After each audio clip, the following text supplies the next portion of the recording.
Salut à tous. Vous avez déjà eu le cœur qui bat à l'idée de parler à un inconnu ou peur de ce que les autres pensent de vous?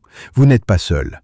Aujourd'hui, on va plonger dans les raisons pour lesquelles la peur du rejet est si courante et comment elle peut freiner votre carrière et vos relations. Voyons ce qui se passe vraiment sous la surface. Qu'est-ce que la sensibilité au rejet? La sensibilité au rejet, c'est bien plus que la peur d'entendre non, c'est un état d'esprit où l'on s'attend anxieusement à être rejeté, parfois même avant que cela n'arrive. Cela influence la façon dont on communique, dont on se connecte aux autres, et même notre satisfaction dans nos relations.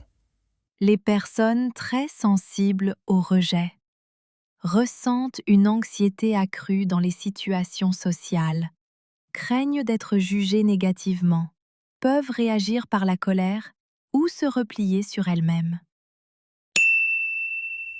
Mais ce n'est pas tout. Parlons de l'anxiété sociale et de la peur des inconnus. Anxiété sociale et peur des inconnus. L'anxiété sociale, c'est cette peur persistante d'être jugé ou rejeté. Elle peut rendre même les interactions simples, comme se présenter lors d'un événement pro, vraiment stressantes.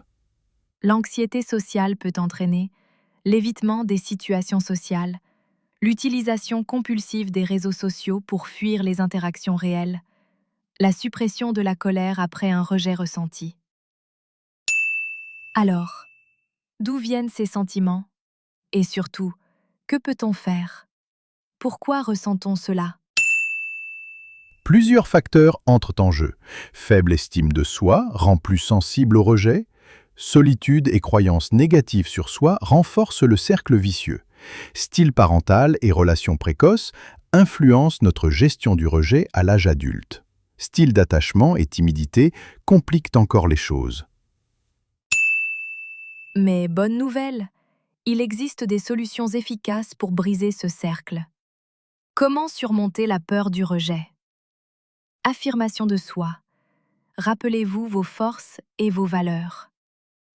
Thérapie cognitivo-comportementale, TCC, pour remettre en question les pensées négatives et gagner en confiance. Pleine conscience. Restez présent et observez vos émotions sans les laisser vous contrôler. Développez ses compétences sociales. L'entraînement fait la différence. Commencez petit et célébrez chaque progrès. Rappelez-vous, tout le monde ressent parfois la douleur du rejet, mais cela ne doit pas vous définir. Si ces conseils vous ont aidé, mettez un like, abonnez-vous pour plus d'astuces sur le développement personnel et partagez vos expériences en commentaire. Soutenons-nous mutuellement sur le chemin de la confiance et de la connexion.